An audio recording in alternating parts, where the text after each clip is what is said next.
Discuss करने वाले हैं basic electrical and electronics engineering, जिसका सब्जेक्ट कोड है BT 104 के इम्पोर्टेंट क्वेश्चन के बारे में। यूनिट वाइज इंपॉर्टेंट क्वेश्चन को मैं डिस्कस करने वाला हूं। तो बेसिकली ये वीडियो फर्स्ट ईयर के स्टूडेंट के लिए है, तो जितने भी स्टूडेंट हैं ज़्यादा से ज़्यादा इसको शेयर कीजिए ताकि हर वो बच्चा जो फर्स्ट ईयर में है उन तक ये वीडियो पहुँच सके, और कम से कम इतने टॉपिक को अगर वो कवर अप करके जाते हैं तो अच्छा स्कोर एग्जामिनेशन में कर सकते हैं। क्लियर? तो फ्रेंड वीडियो को स्टार्ट करते हैं। सबसे पहला क्वेश्चन कह रहा है कि एक्सप्लेन सुपरपोजिशन थ्योरम, यानी यूनिट 1 के अंदर जो आपका सुपरपोजिशन थ्योरम है उसको आपको अच्छी तरीके से देख लेना है। उस पे बेस्ड ये न्यूमेरिकल आपके सामने मौजूद है। इसी पे रिलेटेड एक आध न्यूमेरिकल अगर आप अपने से भी कर लेते हैं तो आपके लिए काफी हेल्पफुल होगा, क्योंकि इस बार न्यूमेरिकल क्वेश्चन का थोड़ा सा वेटेज ज्यादा है।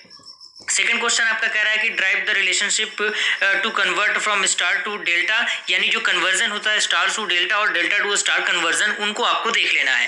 देन उससे रिगार्डिंग एक न्यूमेरिकल को भी आप देख सकते हैं। यहाँ पे न्यूमेरिकल का एग्जांपल यहाँ पे मौजूद है, तो उसके लिए आपको घबराने की जरूरत नहीं है। क्लियर? देन उसके बाद आपके सामने जो अगला थ्योरम है वो है आपका थेवेनिन्स थ्योरम। उसके साथ ही साथ उसमें कौन कौन से स्टेप आते हैं, उसको सॉल्व करने के लिए क्या उसका प्रोसीजर होता है। देन उसके बाद क्वेश्चन नंबर 6 कह रहा है कि आपको सुपरपोजिशन जो थेवेनिन्स थ्योरम है उसके अकॉर्डिंग आपको IL और RL फाइंड आउट करना है, लोड रेजिस्टर। क्लियर? और उसके बाद आपका है KVL और KCL, जो कि Kirchhoff voltage law, Kirchhoff current law आपको पता होना चाहिए, पूरा एक्सप्लेनेशन उसका आना चाहिए, और उससे रिलेटेड न्यूमेरिकल क्वेश्चन भी आपको आना चाहिए। तो ये बेसिकली आपके सामने मौजूद है। देन उसके बाद ये क्वेश्चन नंबर 9 है, जो कि आपका नोडल एनालिसिस और मेश एनालिसिस होता है, उसके रिगार्डिंग जो भी न्यूमेरिकल क्वेश्चन है आप उनको प्रैक्टिस कर सकते हैं।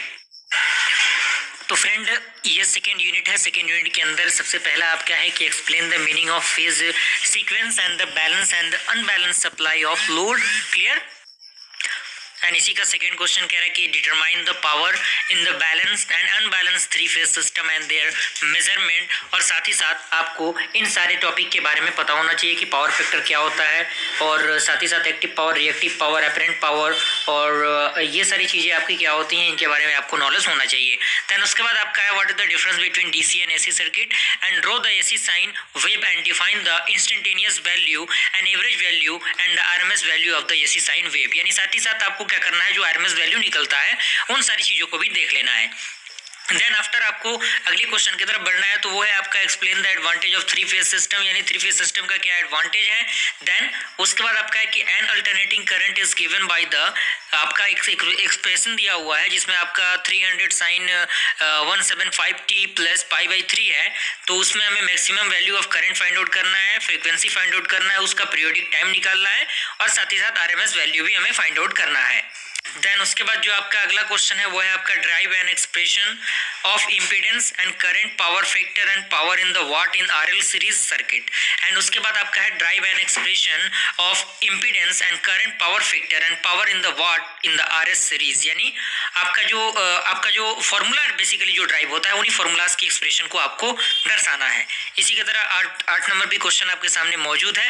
देन उसके बाद अगर मैं बात करूँ यूनिट 3 के अंदर, तो उसको आपको आना चाहिए compare electric and magnetic circuit, and साथ ही साथ explain the law of electromagnetic induction, यानी इलेक्ट्रोमैग्नेटिक इंडक्शन के कौन कौन से लॉ होते हैं। एंड उसके बाद आपका डिस्कस करना है कि discuss the construction working principle of EMF equation and equivalent circuit of single phase transformer.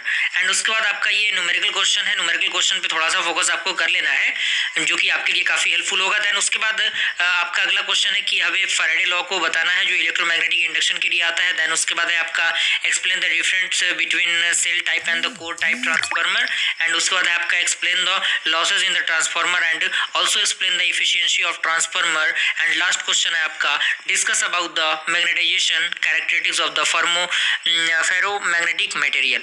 Then उसके बाद आपका आ जाता है DC जो मशीन होता है आपका, और उसी के साथ साथ जो DC मोटर होता है उसके वर्किंग और प्रिंसिपल के बारे में आपको पता होना चाहिए, और आपको सिंक्रोनस मोटर जो होता है उनके बारे में, और जो 3 फेज AC सर्किट होता है उसके बारे में भी आपको नॉलेज होना चाहिए।